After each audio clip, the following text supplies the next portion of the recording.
তারা মাজার পর্যন্ত ভাঙছে, 97টা মাজার ভাঙছে।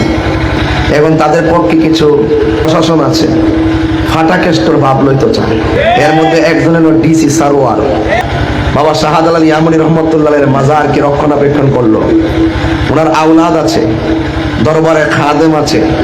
কোন ষড়যন্ত্রকারী কথা শুনে আপনি মাজার কর্তৃপক্ষের সাথে পরামর্শ না করে আপনি সিলগালা করলেন? মাজারের দান বাক্সে যে একদিনের দান বাক্সে যে পরিমাণ টাকা উঠছে 17 লাখ টাকা, কয় দিনে? 3-4 দিনে। সুবহানাল্লাহ। তাহলে মাসে কত টাকা হয়? তাহলে বছরে কত কোটি টাকা হয়? তো এই টাকাগুলো কই যায়? টাকা অন্যায়ভাবে আত্মসাৎ করে, তো সেখানে তো প্রশাসনের কাজ করাই উচিত। আসসালামু আলাইকুম ওয়া রাহমাতুল্লাহি ওয়া বারাকাতুহু। প্রিয় দর্শক, হযরত শাহজালাল রাহমাতুল্লাহ আলাইহির মাজারের দান বাক্স আলেম ওলামাদের বক্তব্য কি, মন্তব্য কি, চলুন আমরা জেনে আসি। আজকে আমাদের বিশেষজ্ঞ প্যানেলে শায়েখ আহমদুল্লাহ সহ বিজ্ঞ 5 জন আলেম রয়েছেন। এই 5 জন আলেমের কাছ থেকে আমরা বিস্তারিত জেনে আসি। এই বিষয়ে শায়েখ আহমদুল্লাহ সহ বিজ্ঞ আলেম ওলামাগণ বিস্তারিত আলোচনা করেছেন এবং সঠিক তথ্য তারা দিয়েছেন এবং সঠিক পরামর্শ দিয়েছেন। চলুন আমরা একে একে তাদের বক্তব্যগুলি শুনে আসি। আমরা শুরুতেই মুফতি মোল্লা নাজিমের বক্তব্যটি শুনে আসি। হযরত শাহজালাল শাহপরান রহমতুল্লাহ আলাইহিদের মাজার সবচেয়ে বড় মাজার। লক্ষ লক্ষ লোকেরা সেখানে কোটি কোটি টাকা পয়সা দেয়। টাকার হিসাব চাইছে, কমিটি দিতে পারে নাই। চিন্তা করেন তো কি পরিমাণ খাইছে। মসজিদে আপনারা টাকা পয়সা দেন না, তো কমিটিতে যারা আছে আপনারা যদি তাদের কাছে হিসাব চান, এটা কি ন্যায় নাকি অন্যায়? এটা আপনাদের অধিকার। আপনারা টাকা দিচ্ছেন, আপনারা হিসাব চাইবেন। কিন্তু তারা হিসাব দিতে পারলো না, মনে করেন না দিতে পারার কারণে আমরা সিদ্ধান্ত নিলাম এখন থেকে কমিটি আর দান বাক্সের মধ্যে হাত দিতে পারবে না। টাকা যা জমা হবে আমরা সবাই থাকবো, পরে দান বাক্স সবার সামনে খোলা হবে, দেখা হবে কত টাকা আয় হয়েছে। এটা ভালো না খারাপ? যখন এই ঘোষণা আমরা দিলাম, কমিটির লোকেরা আইসা বলল কি তারা সবাই ইসলামের শত্রু। সবাই ইসলামের কি শত্রু? কেন? দান বাক্স, মসজিদের দান বাক্স তারা কন্ট্রোল করতে চায়। আচ্ছা বলেন তো, তারা যে মসজিদের টাকা মাইরা খাইলো, তারা ইসলামের শত্রু না? আমরা সেই কাহিনীটা শাহজালাল রহমতুল্লাহ আলাইহির মাজারে করছে। টাকার হিসাব চাইছে, দিতে পারে না। একটা প্রশাসনের পক্ষ থেকে দান বাক্স, এটা তালা থাকবে, কেউ খুলতে পারবে না। তোমাদের লোকও থাকবে, প্রশাসনের লোকও থাকবে। মাস শেষে খোলা হবে, কত টাকা আয় হয়, ব্যয় হয়, কোন জায়গায় টাকাটা খরচ করা হয়, এটা জানানো হবে। এখন কয় তারা আল্লাহর ওলিদের শত্রু। জাতে মাতাল বাইজিদ বুস্তামির মাজারে তো যাওয়ার পরে, মাজার তো উপরে, নিচে আবার মসজিদ আছে, তার নিচে পুকুর আছে, পুকুরের মধ্যে কচ্ছপ আছে। তো পেছনে যখন গেলাম, যাওয়ার পরে দিকে একটা গাছের মধ্যে অনেকগুলো সুতা বাইধে রাখছে, হাজার হাজার সুতা। 2টা খাদেম বসে আছে। লোকদেরকে দেখলেই বলে কি আনছেন এখানে দেন, মান্যতের জিনিসগুলো এখানে দেন। তা আমাকে দেখার পরে 2 জন বসা, একজন আমারে চিনছে, আরেকজন চিনে নাই। তো যেটা চিনে না হেটা কয় কি আনছেন এখানে দেন, এখানে দেন। হেডা গুতায় কয় চুপ কর। একদম ঠান্ডা মাথায় একটা কথা বলেন তো, টাকা পয়সা জীবিত মানুষের দরকার না মরা মানুষের দরকার? টাকা পয়সা কবরওয়ালাদের দরকার না পৃথিবীতে যারা অবস্থান করে তাদের দরকার? হযরত শাহজালাল শাহপরান সহ যত আল্লাহর ওলিরা কবরে আছেন, তাদের টাকা পয়সার কোনো দরকার আছে না? কথা বলেন, দরকার আছে না? কিন্তু রাস্তায় যে একটা ভিক্ষুক পড়ে আছে, যার হাত নাই, পা নাই, চলতে পারে না, খাইতে পারে না, তার টাকা পয়সার দরকার আছে নি? তো টাকাকে আপনি তারে দেওয়া উচিত না ওখানে দেওয়া উচিত? পটিয়ার আগে একটা মাজার আছে, মাজারের পাশে সারাদিন সারা রাত একটা লোক বসে থাকে হাত পাইতে। প্রত্যেকটা মাজারের লোকগুলা ধনী, গাড়ি বাড়ির কোনো অভাব নাই, কিন্তু তারা কোনো কাজকর্ম করে না। এটা একটা ব্যবসা। বলেন এটা কি ব্যবসা? এখন কালকে বলতেছে যারা এখানে দান বাক্স স্থাপন করছে তারা আল্লাহর ওলিদের শত্রু। তো তারা আল্লাহর ওলিদের শত্রু হইল কেমনে? তুমি আল্লাহর ওলিকে নিয়ে ব্যবসা করতেছো, তুমি শত্রু না? খান জাহান আলীর কুমির নিয়ে ব্যবসা কি? কথা আসতে কয় কেন? এখন সিলেটেরটাও বন্ধ হয়েছে। রাসূল সাল্লাল্লাহু আলাইহি ওয়াসাল্লাম যখন জানলেন যে ইহুদিরা মুহররমে রোজা রাখে কয়টা, রাসূল সাল্লাল্লাহু আলাইহি ওয়াসাল্লাম বললেন যে না, আমরা রাখবো কয়টা? 2টা। যে রাসূল রমজানের পরে কোন রোজার মর্যাদা আল্লাহর কাছে সবচেয়ে প্রিয়? রাসূল বললেন রমজানের রোজার পরে আল্লাহর কাছে মুহররম মাসের রোজাটা সবচেয়ে বেশি প্রিয়। ওনার নিজের ফোন বন্ধ করছেন, কর্মকর্তা যারা ছিলেন তার সাথে সবাই ফোন বল, এই ইতিহাস সিলেটের মাটিতে কোনো চেয়ারের মালিক দেখাইতে পারে নাই। এটা আসলে সিলেটবাসীর একটা গৌরবের বিষয়। এই সরওয়ার আলমের মাধ্যমে আমরা পেয়েছি, এবং যাকে দেওয়া হয়েছে উনি আসলে যাকে দেওয়ার ছিল উনি না, তো উনাকে সাময়িক দেওয়া হয়েছে। পরবর্তীতে যিনি আসবেন উনি বসলে আমরা দেখব যে উনি যদি শাহজালালের মান ইজ্জত রক্ষা করতে পারেন তাহলে আমরা তাকে সাধুবাদ জানাবো, নতুবা আমরা আবার আন্দোলনের মাঠে থাকবো। শাহজালাল নামকরণ বিরোধী আন্দোলন, তখনকার সময়ে ডিসি হাবিবুর রহমান সাহেব ছিল এবং বাবরুল হোসেন বাবুল ছিল, প্রিন্সিপাল আল্লামা হাবিবুর রহমান সাহেব ছিলেন।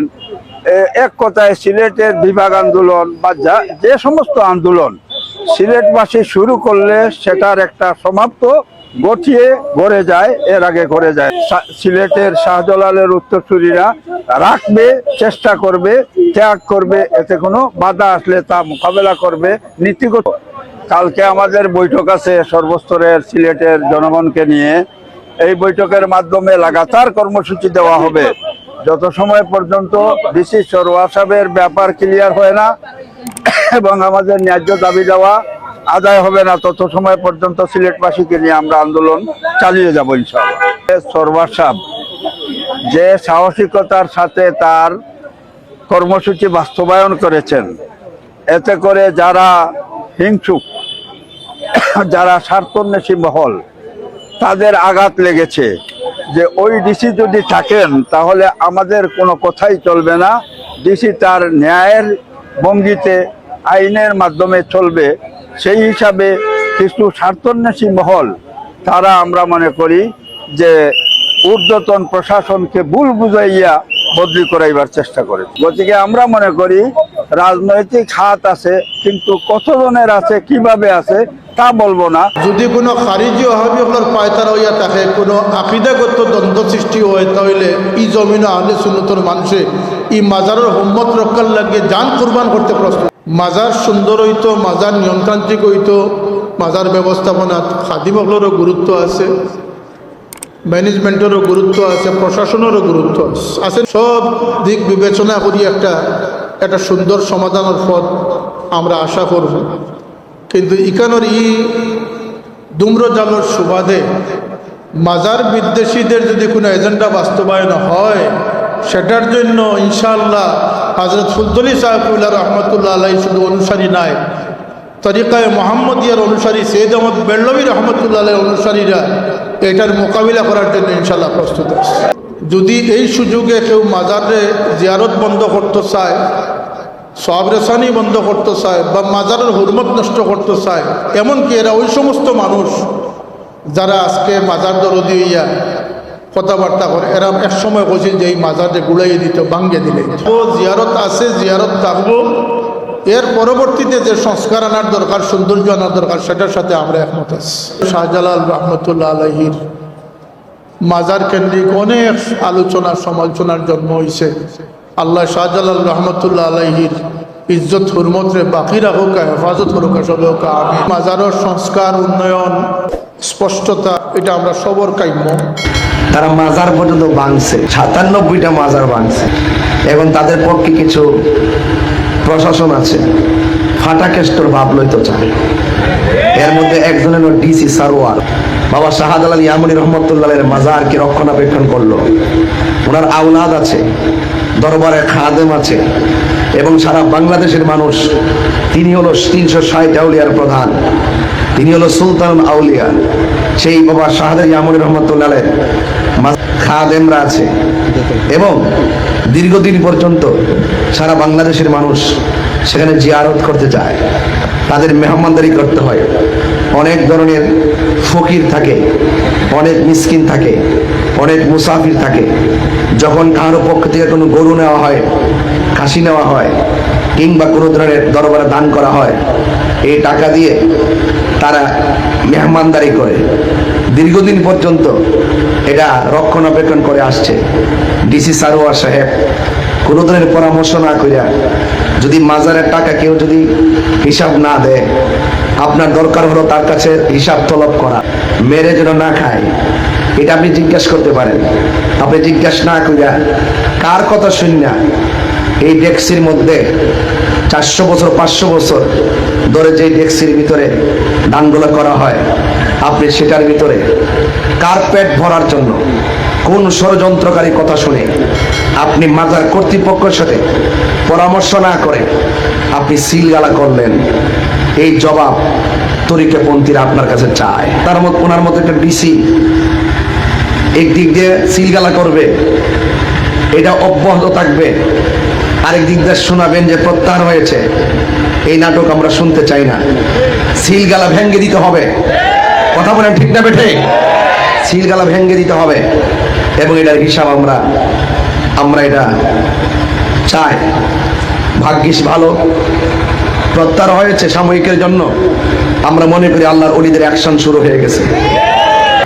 ওলি আল্লাহর বিরুদ্ধে যারা অবস্থান করবে তাদের বিরুদ্ধে কিন্তু স্বয়ং আল্লাহ ডাইরেক্ট যুদ্ধের ঘোষণা করেছে। কথা বলেন ঠিক না? মাজারের হিসাব নিকাশ যদি চান, খাদেমদের কাছে চান, এটা আমরাও চাই যে যারা দান করে এই দানের টাকা নিয়ে যেন কেউ 10 তলার বিল্ডিং না বানাইতে পারে। এটার হিসাব আমরাও চাই এই দানের টাকা দিয়ে এই মাজারের পাশে সুন্নি মাদ্রাসা হবে, এখানে এতিমরা থাকবে, ওই টাকা দিয়ে সুন্নি আলেমরা এখানে সুন্নি ছাত্ররা পড়াশোনা করবে। এই মাজারগুলো সুন্নিদের রক্ষণাবেক্ষণের ফসল। কথা বলেন ঠিক না? দান বাক্সের টাকা নেওয়ার জন্য ষড়যন্ত্র, এদিকে মাজার ওপর ভাঙতে যায়, লাজ লজ্জা খাইয়ে ফেলছে। কথা বলেন ঠিক না বেঠিক? আমরা আর কিছু বুঝি না। আপনারা আমাদের দানের টাকাগুলো নিয়ে আপনারা কি করেন? লক্ষ লক্ষ কোটি কোটি টাকা সেখানে আপনারা মাদ্রাসা করেন। যদি আজকে জামিয়ার মধ্যে একটা জামিয়া বাবা শাহজালাল ইয়ামুনি রহমাতুল্লাহের পাশে থাকতো, ডিসি কেন বাংলাদেশের 14 গোষ্ঠীর সাহস হতো না লাভ ছক করে মাজারের বাক্সের দিকে তাকাবে? ভাগ্য ভালো প্রত্যাহারের কথাটা শুনছি। আমি শুধুমাত্র কর্মসূচি হাতে নিতে চাইছিলাম, সিলেট তরিকাপন্থীদেরকে সাথে নিয়ে সে সিলগালার তালা আমি ভেঙে দিতাম। কারা জিজ্ঞাসা করে তালা দেওয়া হয়েছে? ফাটাকেস্টের ভাবলো এটা কোনো দ্রব্য মূল্যের বাজার না, এটা প্রেমের বাজার, আধ্যাত্মিক বাজার। এখানে হাত দিতে গেলে 500 বার চিন্তা করতে হবে। যারা আকিদা বিদ্বেষী, প্রশাসনের মধ্যে অনেক আকিদা বিদ্বেষী লোক আছে, তারা ওই বদ আকিদাদারী যারা আছে, বাতিল আছে, তাদের স্বার্থ হাসিল করার জন্য বিভিন্ন ধরনের ভাগাভাগি করে এই সমস্ত মাজারের টাকাগুলো এই দিকটা বলতেছে খাদেমরা খেয়ে ফেলে, আর ওই দিকটা সিলগালা করছে, কোটি কোটি টাকা আসবে, লক্ষ টাকা আসবে, এই টাকাগুলো আবার তারা গোপনে ভাগ করে খাবে। এটাই হলো তাদের ষড়যন্ত্র। কথা বলেন ঠিক না বেঠিক? না, এই টাকাগুলো সব টাকা সুন্নিদের টাকা, কোনো বাতিল মাজারে টাকা দেয় না। কথা বলেন ঠিক? মাজারের দান বাক্সে কয়েকদিনের দান বাক্সে যে পরিমাণ টাকা উঠছে 17 লাখ টাকা, কয়দিনে? 3-4 দিনে। সুবহানাল্লাহ। তাহলে মাসে কত টাকা হয়? তাহলে বছরে কত কোটি টাকা হয়? এই টাকাগুলো কই যায়? এই টাকার তসরুপ বা এই টাকা আপনার তথাকথিত খাদেমরা বা পেছনে থাকা লোকেরা যদি এই টাকা ভোগ করে টাকা পয়সা উড়ায় বা টাকা অন্যায়ভাবে আত্মসাৎ করে, তো সেখানে তো প্রশাসনের কাজ করাই উচিত। প্রশাসন তো এমন এই কাজ যদি সেটাকে দমন করার জন্য হয় এবং এটা প্রপার ইউজের ব্যবস্থা করা হয়, তাহলে এটা প্রশংসনীয় কাজ। আমাদের দেশে মানুষ কত সহজ সরল। আমরা মাজারে টাকা দেই। মাজারে কেন টাকা দেই? বিপদ দূর হওয়ার জন্য না, মনের আশা পূরণ হওয়ার জন্য না। মাজারে টাকা দিলে মনের আশা পূরণ হবে, বিপদ দূর হবে। এতে কোরআন বা হাদিসে কোথাও আছে? নাই, কিন্তু আমরা দিচ্ছি। বহু মাদ্রাসা টাকার অভাবে ছেলেরা বাচ্চারা খাবার পাচ্ছে না, বহু গরিব মানুষের বাসায় খাবারের ব্যবস্থা নেই, বহু বেকার সামান্য একটু টাকার জন্য বেকারত্ব দূর হচ্ছে না, অথচ মাজারে গিয়া লাখ লাখ কোটি কোটি টাকা মানুষ ঢেলে দিচ্ছে মিথ্যা আশায় যে এখানে দিলে আল্লাহ আমার সমস্যা দূর করে দিবে। আল্লাহ তো বলেন নাই। শাহজালাল শাহপুরান রহমতুল্লাহ আলাইহিমা তারা নিজেরাও জীবদ্দশায় বলেন নাই যে আমাদের মারা যাওয়ার পরে আমাদের কবর পাশে টাকা ঢেলে দিলে তোমাদের কাজ হয়ে যাবে। তারা বলছেন কোথাও? তাহলে এটা একটা ব্যবসা।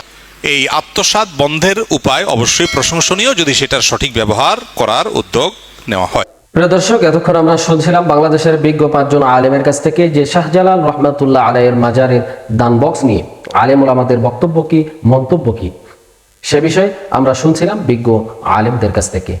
প্রিয় দর্শক, শায়েখ আহমদুল্লাহ সহ বিজ্ঞ আলেম ওলামা এখানে বিস্তারিত আলোচনা করেছেন, আপনারা শুনেছেন নিশ্চয়। যে আসলে প্রিয় দর্শক, যে শাহজালাল রহমাতুল্লাহ আলাই নিঃসন্দেহে একজন আল্লাহর ওলি ছিলেন, এতে কোনো সন্দেহ নাই। শাহজালাল রহমাতুল্লাহ আলাইয়ের ঘটনা আমরা কম বেশি সকলেই জানি। তিনি জিহাদ করেছেন গৌর গোবিন্দের সাথে, আল্লাহ তাআলা রহমত বরকত সে কিভাবে লাভ করেছেন আমরা তার ইতিহাস থেকে জানতে পারি। প্রিয় দর্শক, শাহজালাল রহমাতুল্লাহ আলাই একজন আল্লাহর ওলি ছিলেন, কিন্তু তাকে কেন্দ্র করে সেখানে যে মাজার ব্যবসা শুরু হয়েছে, এখানে প্রশাসন হস্তক্ষেপ নিয়েছে, এটা অনেক ভালো হয়েছে। বিজ্ঞ আলেম ওলামাগণ এ কথাই বলেছেন। প্রিয় দর্শক, আমরা এখানে বিজ্ঞ 5 জন আলেমের কথাগুলি শুনলাম। এই 5 জন বিজ্ঞ আলেমের মধ্যে থেকে যার কথাগুলি কোরআন ও হাদিসের দলিল ভিত্তিক হবে, আমরা তার কথাটাই, তার মতটাই গ্রহণ করে নিব ইনশাআল্লাহ। সর্বোপরি দোয়া করি আল্লাহ তাআলা আমাদের সবাইকে যেন সকল প্রকার ফিতনা থেকে, সকল প্রকার বিপদ মুসিবত থেকে হেফাজত করেন। আল্লাহ তাআলা আমাদের সবাইকে যেন কোরআন ও হাদিসের সহিহ পথে আমাদেরকে যেন পরিচালিত করেন। প্রিয় দর্শক, আমরা একেবারে ভিডিওর শেষ প্রান্তে চলে এসেছি। আমি মিরানুল ইসলাম আজকের মতো এখানে বিদায় নিচ্ছি। দেখা হবে অন্য কোনো ভিডিওতে। সে পর্যন্ত সকলে ভালো থাকবেন, সুস্থ থাকবেন। আসসালামু আলাইকুম ওয়া রাহমাতুল্লাহি ওয়া বারাকাতুহু।